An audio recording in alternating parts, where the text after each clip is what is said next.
Nous sommes de retour en direct dans cette édition du 8 mars 2024. Merci beaucoup si vous nous rejoignez à l'instant. Merci beaucoup pour votre fidélité. Juste avant de retrouver Antoine Quesada, on va faire un détour par le Palais Brongniart où l'indice CAC 40 était attendu en hausse à l'ouverture. Ce n'a pas loupé. Le CAC 40 évolue actuellement à plus 0,07% à 8021 points. Donc voilà, c'était nettement attendu. Du coup, malgré tout, les investisseurs, même si la tendance de fond reste évidemment à la hausse, reste psychologiquement à l'euphorie. À quoi faut-il s'attendre dans ces prochaines heures et au cours de ces prochaines séances, d'autant plus que le rapport sur l'emploi aux États-Unis qui sera publié tout à l'heure à 14h30 pourrait faire office de nouveaux catalyseurs à la hausse ou à la baisse. C'est bien ça, on le verra. Toujours est-il que Antoine Quesada, trader, formateur et coach chez AQTS.fr, est là pour vous éclairer. Bonjour Antoine. Bonjour Antoine. Bonjour, merci d'être avec nous. Antoine, sans surprise, le CAC 40 évolue sur des niveaux jamais atteints, que seul Fibonacci arrive à plus ou moins déterminer. Antoine, à quoi faut-il s'attendre? Est-ce que la dynamique actuelle peut laisser supposer que le CAC 40 va continuer à atteindre de nouveaux records?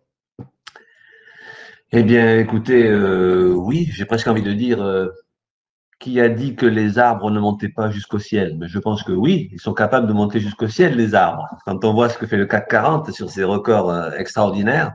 Alors juste, et vous l'avez bien stipulé, les seuls repères que nous puissions avoir d'un point de vue technique, graphique, c'est maintenant les extensions Fibonacci, mais ça fait c'est déjà le cas depuis plusieurs semaines.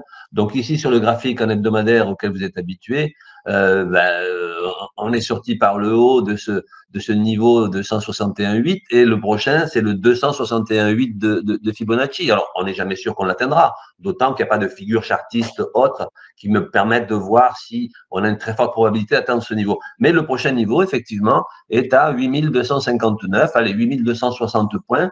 Alors, d'un point de vue technique, si je ne me limitais pas à ça, je dirais que nous sommes face à une figure qui, si la bougie d'aujourd'hui, qui va donc clôturer cette semaine, puisque nous sommes vendredi, finit nettement au-dessus du cours actuel, puisque comme vous l'avez dit, on a ouvert légèrement au-dessus de la clôture d'hier, très très légèrement, hein, puisqu'on navigue à 2-3 points près sur les cours de clôture d'hier, on est à 8019 points à plus 0,05. Donc je disais, cette bougie d'aujourd'hui, qui est la bougie à la fois hebdomadaire qu'on a ici sur l'écran, elle serait la conséquence de ce qu'on appelle une figure en drapeau. Si vous regardez il y a 3 semaines, cette grande bougie qui fait à peu près 250 points, si on la reporte maintenant à la cassure qui s'est faite hier, en fait, hein, elle nous donne un potentiel théorique de 250 points de plus, ce qui nous ramène en fait quasiment sur les 261,8% de Fibo, sur les 8260. Voilà pour l'objectif qu'on pourrait viser sur du court, maintenant je vais presque dire du court moyen terme, parce que ça peut se faire rapidement. Là, j'avoue que les probabilités, ben, on ne les connaît pas, en tout cas à l'échelle de temps.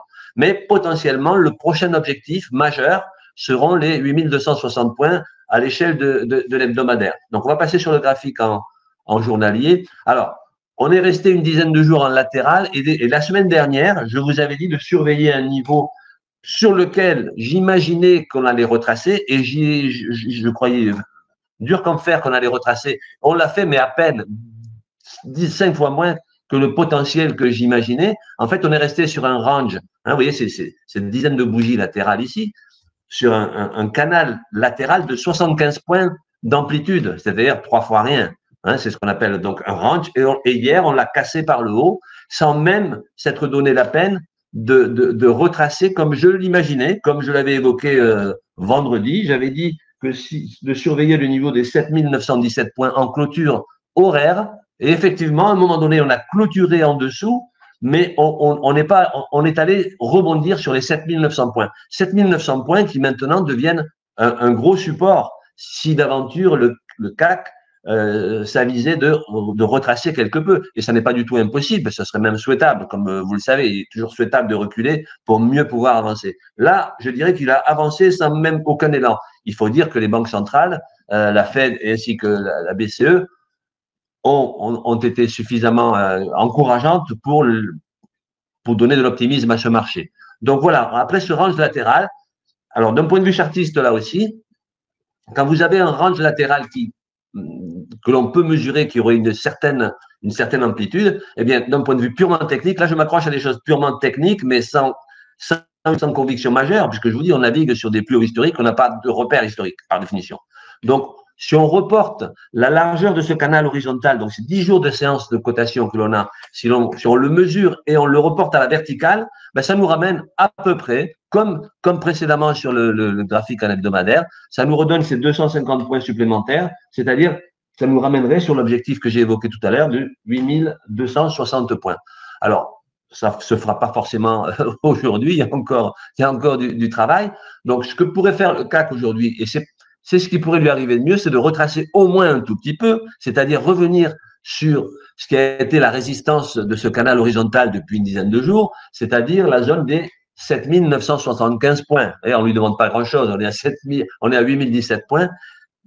C'est assez probable que ça le fasse, donc un tout petit retracement, et il y aura très certainement des acheteurs sur ce niveau-là, puisque le marché est très confiant, très optimiste, malgré les contextes géopolitiques et autres, mais effectivement, d'un point de vue des banques centrales, on a tout lieu d'être optimiste. Et vous l'avez bien signalé cet après-midi, il y a des statistiques importantes qui peuvent peut-être être un prétexte pour prendre des bénéfices, ou au contraire d'inciter ceux qui ne sont pas encore dans le marché, de les inciter à vouloir rentrer de peur de rater une opportunité, puisqu'effectivement, ce marché nous bluffe sur sa tendance qui est toujours haussière, en tout cas, elle ne peut pas être plus clairement haussière, ce qui ne veut pas dire qu'il ne peut pas y avoir de retracement, mais en tout cas, pour le moment, rien ne…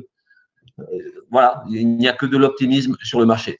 L'euphorie, on la connaîtra certainement à un moment donné, on n'y est pas encore, je pense, puisque les informations d'hier sont relativement récentes, pour qu'il y ait encore peut-être quelques journées de nouveaux records historiques à battre.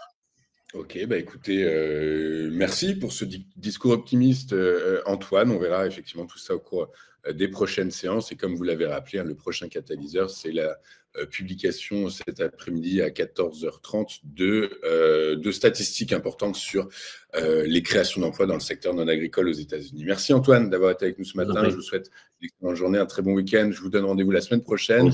De notre côté, nous, on marque une rapide courte page de publicité et on se retrouve dans un instant pour la suite de cette matinale dédiée à l'actualité économique et financière. À tout de suite sur TV Finance.